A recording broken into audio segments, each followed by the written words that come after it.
Bismillahirrahmanirrahim. Assalamualaikum warahmatullahi wabarakatuh. Halo semuanya.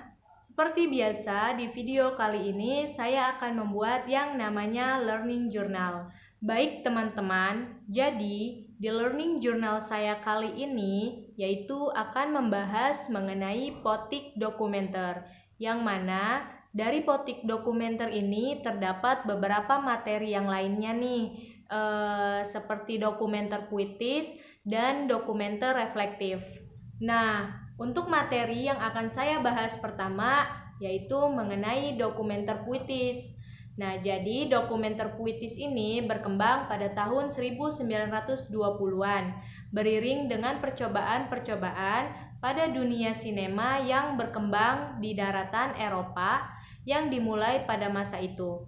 Gaya dokumenter ini menggunakan editing yang berkesinambungan yang mengutamakan pada asosiasi atau ritme ketimbang keutuhan cerita yang berdasarkan pada satu karakter. Nah, jenis dokumenter puitis ini juga menyajikan kemungkinan-kemungkinan baru dalam hal menyampaikan informasi, argumen, atau sudut pandang, seperti suasana, mood, dan ritme editing itu lebih berperan penting dibanding logis tidaknya adegan. Hal-hal atau elemen untuk menjelaskan adegan, misalnya menggunakan teks atau suara, itu ditinggalkan. Jadi pada mode ini tuh lebih menekankan suasana hati, nada, dan mempengaruhi lebih dari sekedar tampilan, pengetahuan, atau tindakan persuasi.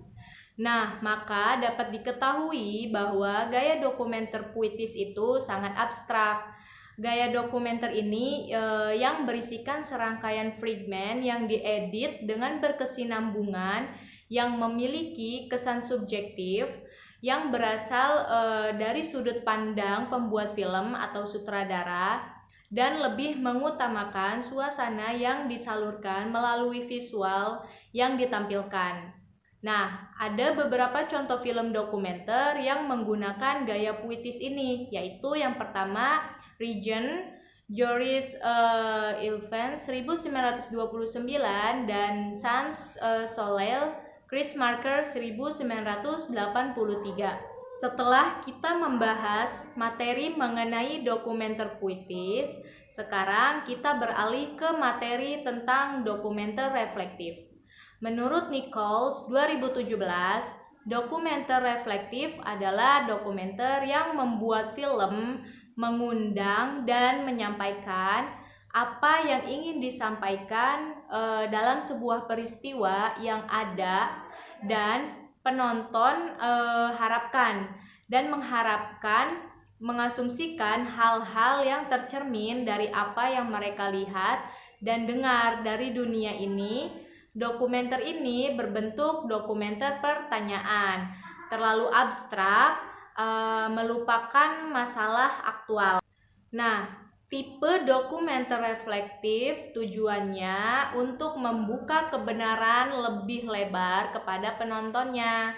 Tipe ini lebih memfokuskan pada bagaimana film itu dibuat. Artian, penonton dibuat menjadi sadar akan adanya unsur-unsur film dan proses pembuatan film tersebut. Justru hal inilah yang menjadi titik perhatiannya. Dengan menggunakan tipe reflektif, perancang atau sutradara memilih menggunakan tipe ini dikarenakan sesuai dengan pesan yang ingin disampaikan melalui sebuah visual dalam membuka kebenaran. Jika dalam tipe dokumenter observasional, kehadiran sutradara lebih dirasakan lewat penyusunan gambar-gambarnya atau editing, dan dalam dokumenter partisipatori kita rasakan dari kehadiran pembuat film langsung muncul di dalam film. Maka dalam tipe dokumenter reflektif, dalam film ini kita rasakan dari suaranya yang mencoba merekonstruksi ingatan melalui footage dari arsip. Hal ini membuat kita bertanya akan keotentikan dokumenter secara umum. Kebenaran seperti apa yang diungkap oleh film dokumenter dan bagaimana dokumenter berbeda dengan film yang telah diskenariokan atau diatur dengan Nah, itu tadi sedikit pembahasan materi learning journal kali ini. Mungkin hanya itu saja dari saya. Sekian, saya pamit undur diri. Wassalamualaikum warahmatullahi wabarakatuh.